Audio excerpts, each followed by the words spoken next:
Bueno, estamos volviendo y tenemos dos invitados que les agradecemos muchísimo por venir, por estar acá. Tenemos a Ezequiel Ditofino, él es docente, investigador, químico, especialista en agua y en cuencas hídricas, si no me equivoco, lo dije bien. Sí, excelente. Toda la tarea. Yo traigo todo anotadito para no pifiarla. Y también está Lucas Enrico, que es docente de la UNC, es biólogo e investigador del CONICET. Así que bueno, muchas gracias por venir y bueno, la idea es poder conversar un poco sobre el tema de los incendios, que la verdad que es algo que nos viene preocupando un montonazo a todos, pero que nada, es muy importante tener información precisa, certera sobre el tema, que es algo en lo que se viene insistiendo un montón, pero también pensar políticamente qué significan estos incendios. Así que un poco con ese tono los invitamos. Sí, y más además como cordobeses nos tocaba hacer una mesa de lujo. Así sí, porque todo el mundo en todo el país hablan, pero bueno, nosotros nos toca muy de cerca. Así que nada, se quemaron más o menos 70.000 hectáreas, dicen, pueden ser más por las imágenes satelitales. ¿Qué nos pueden empezar a contar de eso? Además, viste que es como, dicen Cava, todos los porteños como que intentan hacer una referencia como 3 veces y media el tamaño de la ciudad de Buenos Aires. ¿Cuántas canchas de fútbol, etc.? Sí, porque por ahí el dato, viste, es como que no lo terminás de entender qué significa 70.000 hectáreas quemadas. Bueno, sí, efectivamente son datos que se están calculando todo el tiempo. Gente de CONAE, de INTA, además a quienes agradecemos muchísimo, a quienes trabajamos en sistemas naturales y socioecosistemas, este monitoreo constante que están haciendo, dicho sea de paso desde la ciencia pública también, para hacer este seguimiento, este monitoreo de lo que nos va pasando, ¿no? Efectivamente, hasta ayer eran más de 70.000 hectáreas en lo que va del año.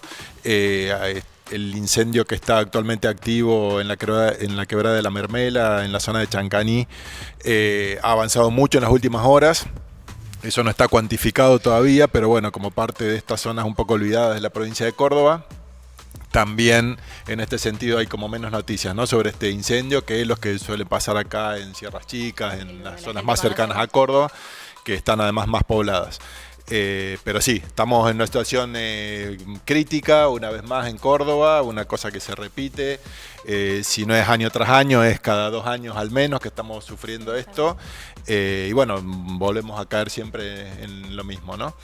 Parece increíble que no estamos aprendiendo nunca.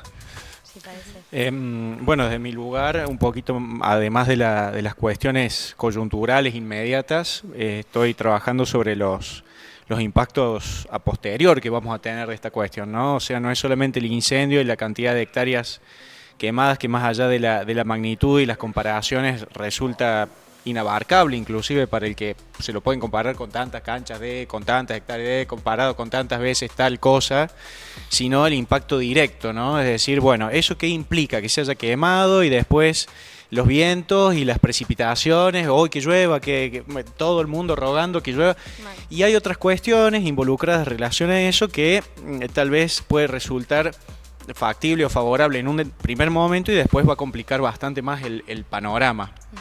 El hecho de que estemos, digamos, ingresando, y ya estamos ingresados al ciclo de la niña, que involucra sequías brutales, con un régimen hídrico que justamente por los problemas que viene padeciendo Córdoba hace años respecto a los incendios y la cantidad de territorio de bosque nativo ya perdido o comprometido seriamente, lleva a que, digamos, las condiciones, digamos, meteorológicas y climáticas puntuales y regionales han cambiado significativamente, ni hablar de todo esto que viene a acentuar un poquito más el problema a posterior. Yo, que me dedico a la parte de cuencas que provee a la ciudad de Córdoba, bueno, se va a ver seriamente comprometido. Es más, algunas cuestiones que tienen que ver con mediciones de índices de calidad del aire, que la mayoría de la gente en esto de decir, bueno, ¿yo dónde lo veo? ¿Dónde puedo? Bueno, eso se puede acercar, inclusive hay monitoreos a través del teléfono, que uno dice, bueno, la calidad del aire moderado, peligroso para grupos de riesgo y demás.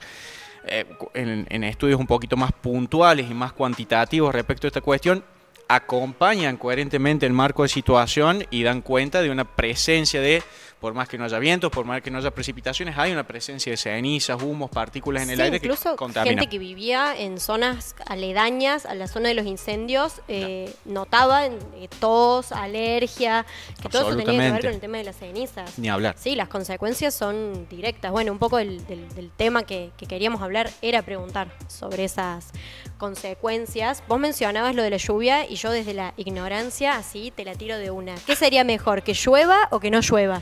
Ay, qué difícil, Porque viste que muchas veces hablan de que se lava la tierra, que se inunda, pero uno que no tiene mucho conocimiento. Y a ver, que llueva siempre es favorable por la presencia de agua per se que hace falta y tiene que ver con ciclos normales o relativamente naturales y de estabilidad. No obstante, en esta situación puntual, porque también hay que ver, digamos, sobre qué óptica. Siempre va a ser favorable en un sentido y desfavorable en otro, y qué más va a generar, más bien que daño, más bien que mal o más mal que bien. Digamos, en estas situaciones particulares es posible que generen más daño que beneficio. Que llueva.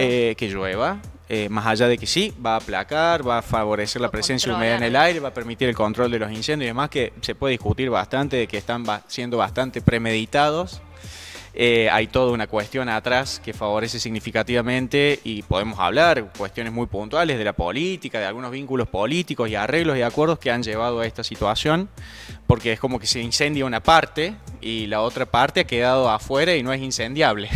Entonces, cuando las condiciones climáticas a veces son las mismas, entonces. Absolutamente. Entonces es bastante. Hay otros factores que quedan fuera de la ecuación a propósito y de los cuales podemos discutir, estar o no de acuerdo, pero que son. Y en este panorama, el hecho de que haya precipitaciones que no van a ser cuantiosas, encima que no lo van a ser, esas precipitaciones van a favorecer que, bueno, se arrastren y se lleve todo ese material al tener los suelos lavados, no hay filtración adecuada, además se arrastran todas las cenizas y todo este material que es sumamente nutritivo para el desarrollo de algunos organismos en los espejos de agua, algas, bacterias, hongos y demás, las algas que están absolutamente consolidadas y bastante difíciles de erradicar. No sería tan favorable en este marco de situación.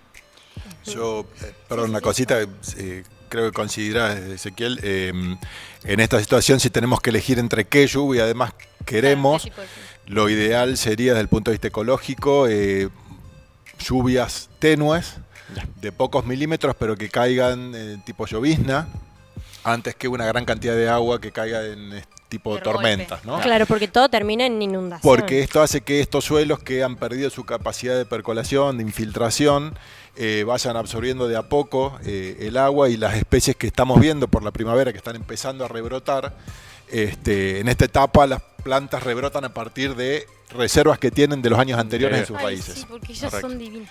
Porque sí, son zarpadas. Sí, en las ese sentido plantas son tienen, una cosa que no lo puedo creer. son cientos y millones de años de evolución, ¿no?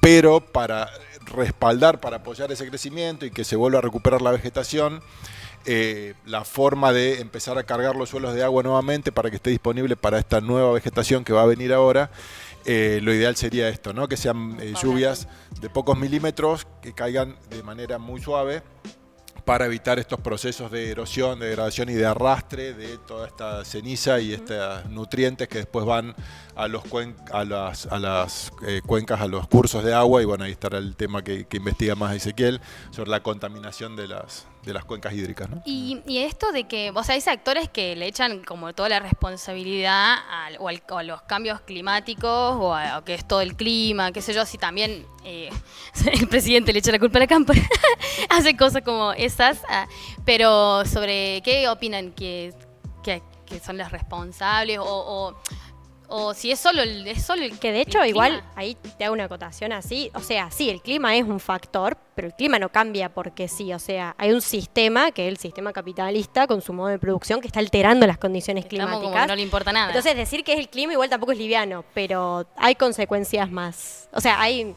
responsables más directos, además del clima. Es ¿Qué lo que opinan? todos un poco sabemos. A ver, nosotros esta semana presentamos un informe en respuesta a un informe que hizo la Sociedad Rural de Claro. Jesús María. A pedido de ella hicieron un relevamiento de los incendios en los últimos 12 años en la provincia de Córdoba, y parte de ese documento lo que plantea es que hay algunas cuestiones que tienen que ver con el clima, que hace que nuestros sistemas hayan tenido fuego históricamente. Y quienes trabajamos en ecología a nivel histórico, en biogeografía y en estas cuestiones de cómo fue la vida en el planeta desde hace cientos de miles de años, sabemos que hay un fuerte determinante en nuestros sistemas, que es esto de que somos sistemas áridos o semiáridos en la Argentina en general. Más del 60% de la Argentina es territorio semiárido. Eso quiere decir que tenemos fuertes limitantes desde el punto de vista hídrico. Podríamos decir que tenemos en general vegetación seca, del tipo seco, ¿no? Con otro factor que es fundamental en dinámica de fuegos, sean estos naturales o no, que tiene que ver con la estacionalidad en la que tenemos humedad en nuestro sistema. Nosotros tenemos sistemas claramente estacionales, con una época húmeda y una época seca. Eso hace que tengamos una época donde el riesgo de incendios es mucho mayor que otras. Son muy raros los incendios en verano, ustedes que vienen acá lo habrán notado, entonces se desarma muy fácilmente el argumento de decir que hay incendios de tipo natural. No hay tormentas en el invierno, no hay rayos que produzcan igniciones espontáneas en nuestra provincia, por lo tanto la incidencia de incendios naturales es cercana a cero.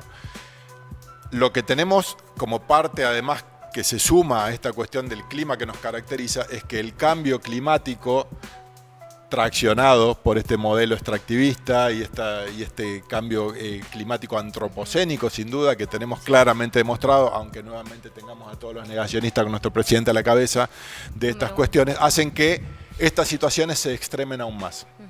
Tengamos grandes olas de calor en medio del invierno que produce condiciones aún peores para lo que se va a venir en épocas como esta, septiembre, octubre, porque seguimos aumentando la deshidratación de nuestros sistemas cuando tenemos mucho calor en pleno invierno, ¿no?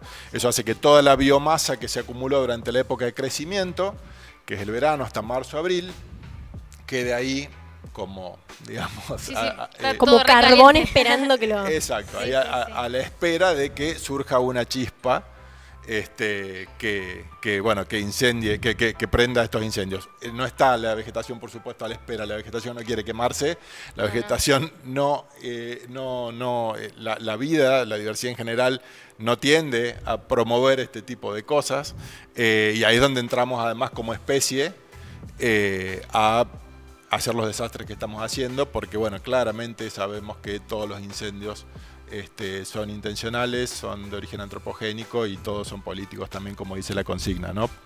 Sí, Vos mencionaste algo respecto a las responsabilidades. Sí, justamente, siguiendo un poco a tono lo que está mencionando Enrico, más allá, por ahí, sí, políticos somos todos en realidad, ¿no es cierto? Por ahí el eslogan bueno, todo incendio es político, se va tirando más a la cuestión partidaria, ¿no? Y de cuestiones ahí un poquito a tener en consideración. La verdad que yo termino no solamente sorprendido, sino indignado en cierta manera cómo se gastan fortunas en anuncios publicitarios a nivel de gestión a distintos niveles, municipales, comunales, provinciales, nacionales y demás. Esto hace décadas en Córdoba viene sucediendo, donde el presupuesto está prácticamente dirigido a pauta publicitaria y medios, en vez de dirigirse muchísimo menos volumen de capital a soluciones concretas que podrían haberse... En toda índole, digamos. De toda índole, Sí. pero más en cuestiones que tienen que ver con prioridades, ¿no? Establecer las prioridades. Las autovías, que en realidad no es una autovía, sino lo que tenemos es un corredor bioceánico para el vaciamiento de bienes naturales, no recursos naturales, son bienes naturales, y por definición la diferencia entre recurso natural y bien natural es clarísima, ¿no? Es decir, el recurso natural está hecho para ser explotado a más no poder. Capitalismo exacerbado y recalcitrante, ¿no? En cambio, un bien natural está hecho para ser aprovechado sin destruirlo, o sea, Claro. aprovecharlo, Sí. no aprovecharnos Se olvidaron de esa él. parte. ¿no De es hecho, cierto? hay un chismecito. Nosotros en la Izquierda Diario evitamos referirnos a los bienes comunes naturales como recursos y siempre le decimos bienes comunes por este aspecto de son de todos. de la Y naturaleza. Y no es de nadie. Sustentabilidad, de la sostenibilidad de estos bienes naturales. Yo que me dedico, bueno, estrictamente, entre varias cosas, pero al agua y los cambios sustanciales y lo preocupante, ¿no? De cómo se ha reducido, digamos, a ver, en un caso concreto de obras que podrían hacerse, que ya lo he mencionado en varias oportunidades, el tema de la quita, digamos, de áridos y de sedimentos sobre los espejos de agua que están colmatados, están llenos de sedimentos.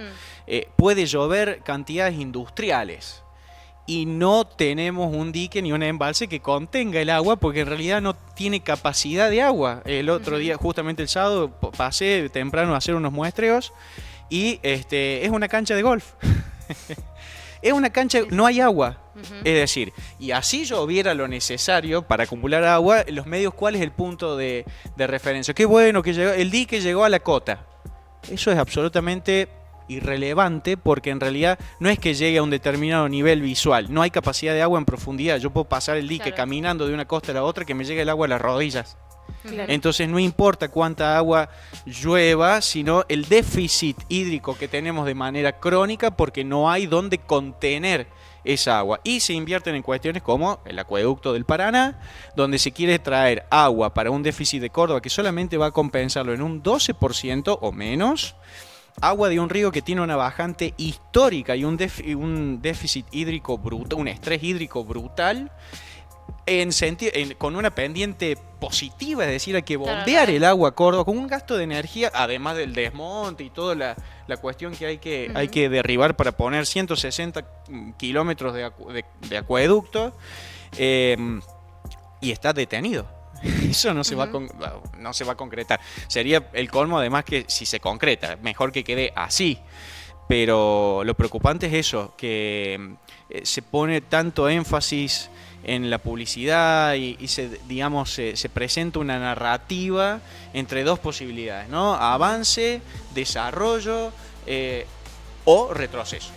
Como si esas fueran las pautas. Si no hacemos agronegocios, si no generemos desarrollo inmobiliario, donde sea, así como después. Sí, o la pregunta también es desarrollo para quién, para los bolsillos de quiénes y las consecuencias quiénes nos las quedamos. Claro, digamos, pero quiénes digamos, quedamos con ese pasivo en bien. Después nos estamos quejando de las zonas, digamos, en las zonas grises o en los intersticios donde hay población en zonas que son incendiables y donde es muy probable donde haya un incendio, y también lo he mencionado en otras oportunidades, es decir, lo doloroso no es que se quemen tantas hectáreas y que le llegue el incendio al patio de la casa y se le termine quemando la casa a un grupo de pobladores, sino que qué hace una población en un lugar donde no debería estar.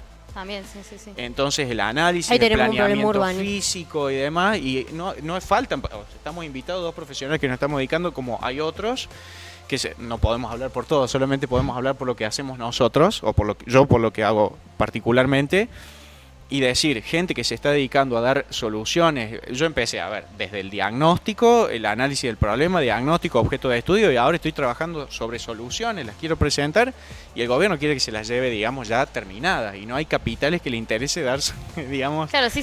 inversión a soluciones concretas. Claro, una pregunta que teníamos y que pensábamos es, bueno, ¿qué planes? Ya llegamos hasta acá. Es un problema haber llegado hasta acá, pero ¿qué planes tendrían que activar, por ejemplo, el gobierno nacional y el gobierno provincial para revertir, que incluso es una pregunta también, ¿se puede revertir esto? ¿Qué pasa con las consecuencias? Bueno, pero ¿qué más o menos para ustedes qué plan se debería activar? Para revertir. A ver, planes, el problema es multidimensional, por lo tanto el abordaje debe ser multidimensional. Y en simultáneo, no puedo abordar un tema hoy, mañana el otro, mañana, como se viene trabajando y gestionando en Córdoba hace un montón de tiempo, por eso no se soluciona nada, sino el abordaje tiene que ser en simultáneo. Esto, con esto, a la vez. Presupuesto. Ni hablar, o sea, por un lado.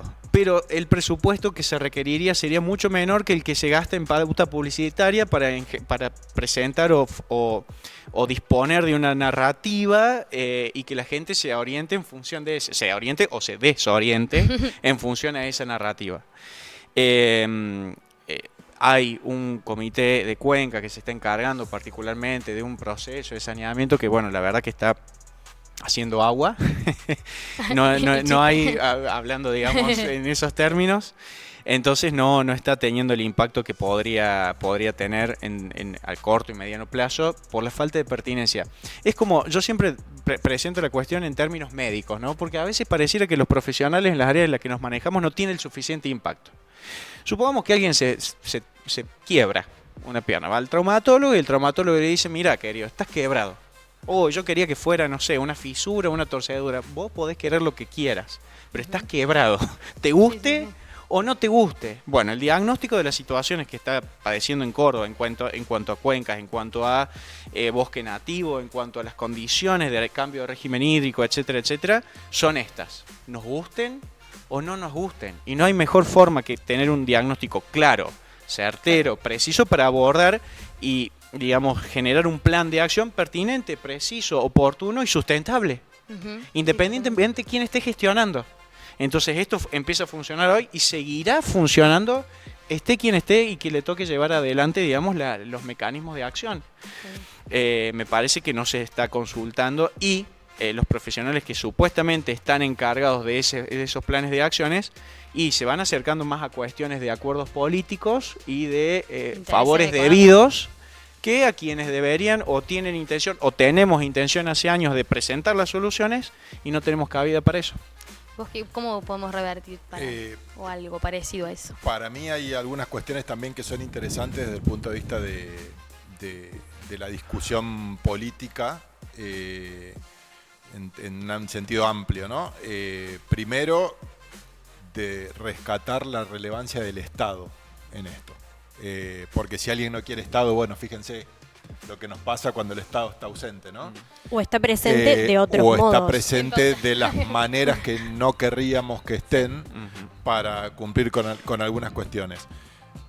Vemos, año tras año, cuando pasan estas cosas, que quien puede solucionar las emergencias es el Estado y el pueblo, ¿no? Yo no he visto empresas, por ejemplo, hasta el día de hoy. Se ven más vecinos de que otra hecho, cosa. Bueno, y eso por un lado. Después, ¿qué hace el Estado cuando tiene que llevar adelante políticas o invertir el dinero? Creamos la ETAC, por ejemplo, una superestructura que todavía no terminamos de entender bien para qué está, en lugar de direccionar más plata para los cuerpos de bomberos voluntarios que existen hace miles de años y a quienes no se les reconocen todavía derechos laborales, por ejemplo, pero además se los equipa de manera deficitaria en muchos casos y terminan dependiendo de las cooperadoras como hace 100 años atrás. Sí, y de la solidaridad de la gente. Negamos a las brigadas forestales, que para mí ahí hay algo súper interesante como fenómeno social en Córdoba, que tiene que ver con un concepto individual o un concepto colectivo del ambiente y de la sociedad como todo. Lo que yo veo desde las políticas estatales es que se prioriza lo individual.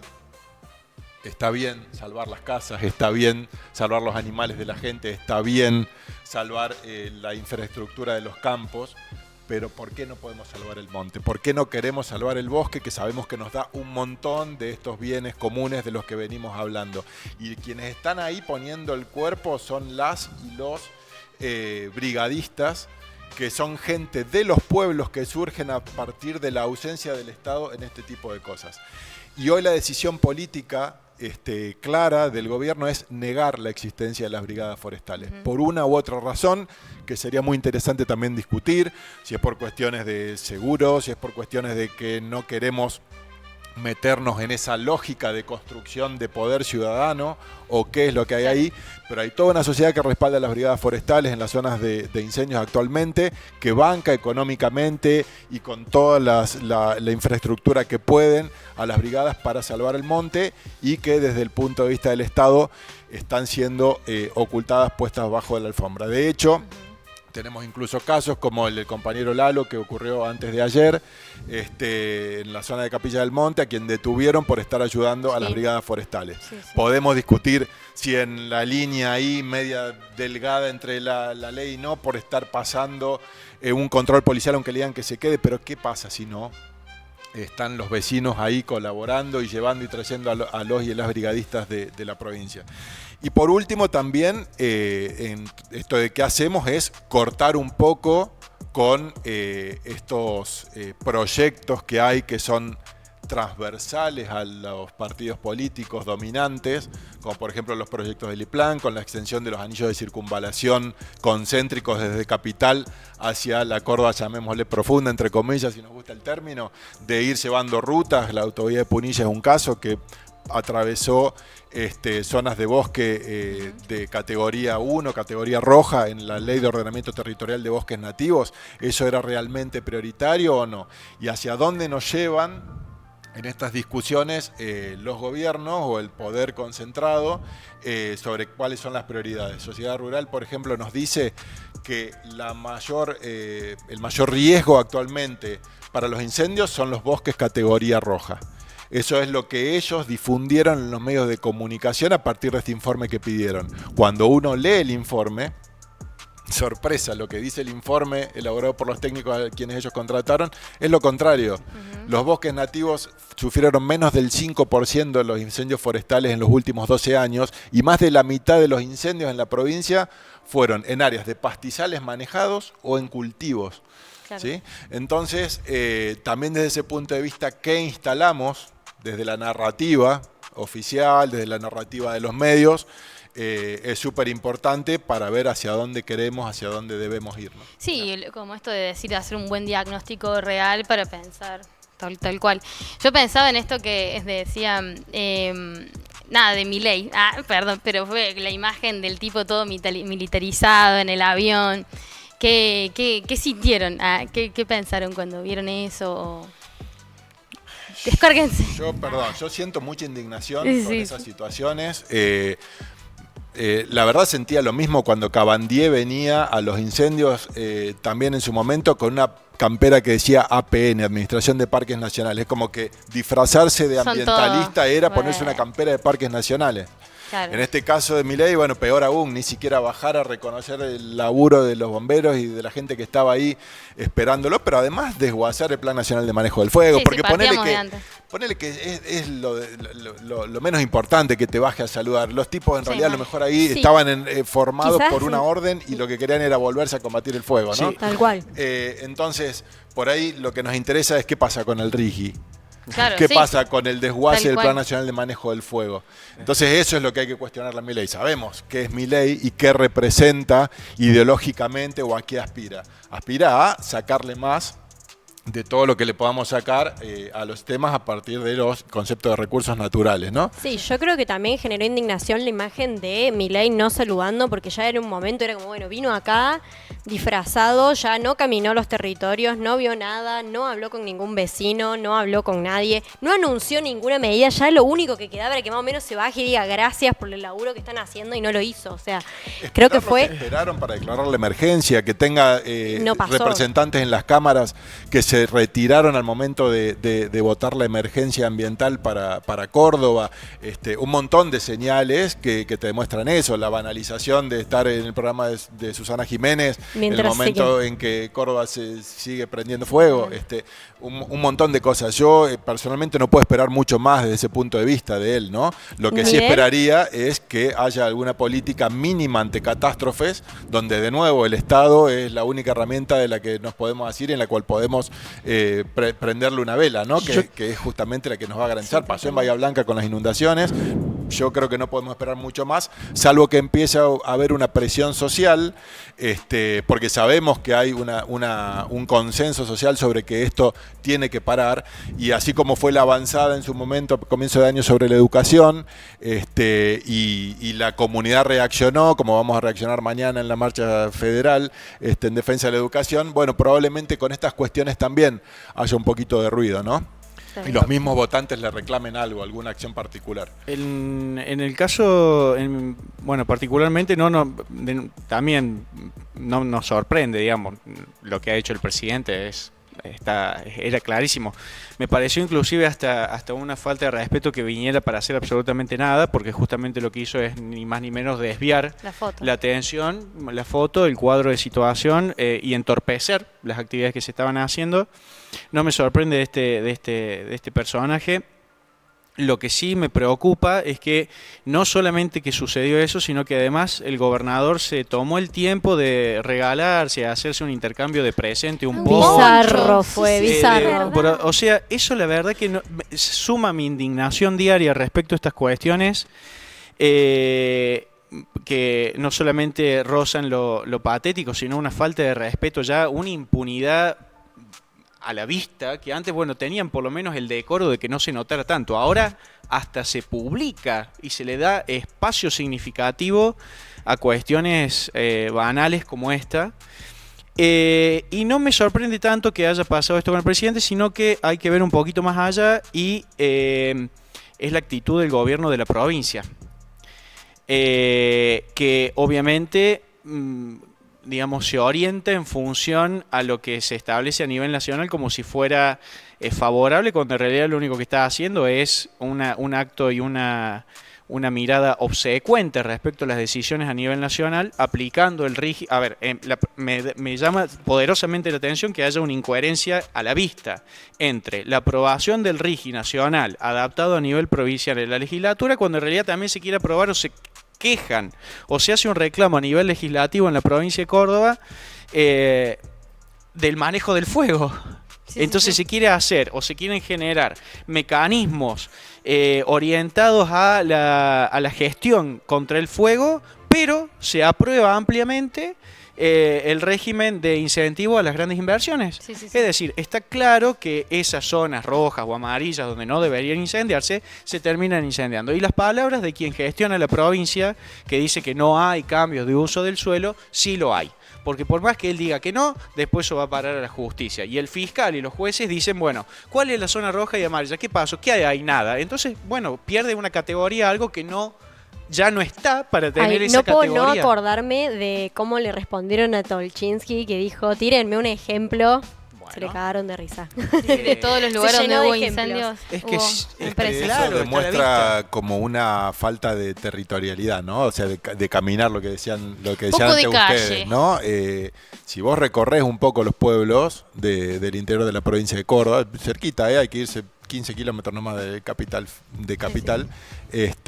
Ya te empiezan a aparecer muchos ejemplos, ¿no? Sí, tenés Montecito, tenés San Miguel en Salsipuedes, tenés tenés Mendiolaza, casos muy claros de transformaciones que han ido ocurriendo en la cobertura de la tierra. A ver, ruta Córdoba-Carlos Paz, a la vera de la ruta, en un lugar donde había una reserva y además hay 2 edificios de 10 pisos. Sí. Eso lo vamos a empezar a ver en todos lados y nos sorprende. Y la verdad que no, eso está a la vista, es una cuestión premeditada, establecida y acordada hace rato. Y ahí, perdón, ¿no? Pero me parece que es interesante plantear ahí una responsabilidad que tiene que ver con la justicia, porque nosotros la dejamos siempre de lado, como que bueno, si hubo una denuncia, pero ¿cuándo va a actuar la justicia? Que tranquilamente podría hacerlo de oficio y no lo hace. Actuar de oficio cuando vemos algo y no vamos a esperar que venga una asamblea ciudadana a hacer un planteo que muchas veces es obviamente costoso. Hay que conseguir abogados que estén de acuerdo, compañeras y compañeros del área del derecho que estén de acuerdo en llevar adelante estos reclamos, cobrando muy poca plata o bueno, muchas veces de manera gratuita, porque también hay intereses ahí personales en que esas cosas se vean y se hagan públicas. Entonces por ahí necesitamos también una justicia que actúe de oficio ante estas cuestiones que son obvias, cuando la justicia va a investigar a un funcionario por incumplimiento de sus deberes. Nadie dijo. Ante estas situaciones que estamos viviendo, ¿no? Sí, yo perdón, porque nos están haciendo como que tenemos que cortar. Posta que me quedaría sacando información. ¿Para qué me invitan si saben cómo me pongo? Mal, exactamente, sí. Estos temas. Sí, mal, perdón. No sé si nos dan tiempo para que si quieren cerrar con algo cortito, me dicen que no, pero no mañana vamos a estar marchando y llevando este reclamo, hay eso que lo quería decir. Cuerpo, hay que acompañar y poner el cuerpo en estas cuestiones porque es fundamental, no solamente el acompañamiento y el reclamo, sino estar ahí presente físicamente para poder acompañar esta cuestión. Y algo cortito, uno me dice que sí, otro que no, así que así. 3 oraciones, si alguien No, quiere decir. eso de nuevo, también lo de mañana me parece que tiene que ver con esto, ¿no? Con que es el sistema de educación y de ciencia estatal el que está muchas veces buscando esos datos que necesitamos para tomar decisiones basadas en evidencia, que sean serias y que tengan una visión amplia, ¿no? Multidisciplinaria, transdisciplinaria, donde se tenga en cuenta lo ecológico, lo social, lo económico, y esto de una visión que tenga en cuenta el bien común. Entonces creo que en ese sentido el sistema de educación y de ciencia públicos son fundamentales en Argentina, tenemos una historia de eso y somos lo que somos gracias a ese sistema. Nada, Y tenemos Y no por nada Milei lo ataca, porque sabe Exacto. quiénes Sí, se sí. forman Y ahí. que las gestiones, digamos, tomen cartas en el asunto y escuchen a los profesionales que estamos dispuestos, trabajando y presentando las soluciones para facilitar las cuestiones. Así que bueno, mañana Gracias. Nos esta veremos exigencia ahí. contra los incendios va a encontrar un lugar también en la calle y lo vamos a estar levantando. Así que eso, muchas gracias por venir.